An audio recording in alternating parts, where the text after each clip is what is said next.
রজনীকান্ত সেনের সেই কবিতাটা মনে পড়ে গেল।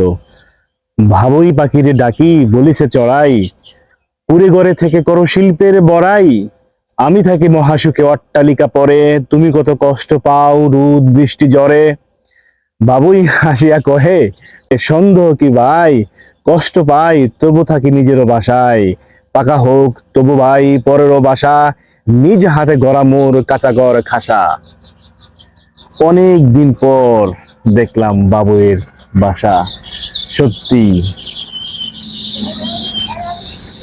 বাবুই পাখির যে শিল্প, এই যে শিল্পী কারিগর তারা নিপুণ হাতে বুনেছে তাদের এই ঘর।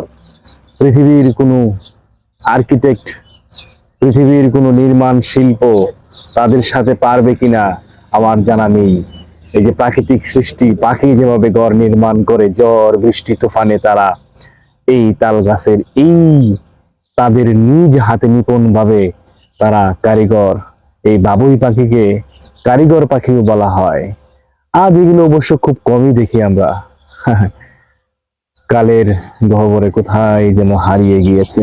অনেক দিন পর দেখে এই ভিডিও না করে থাকতে পারলাম না। কি সুন্দর।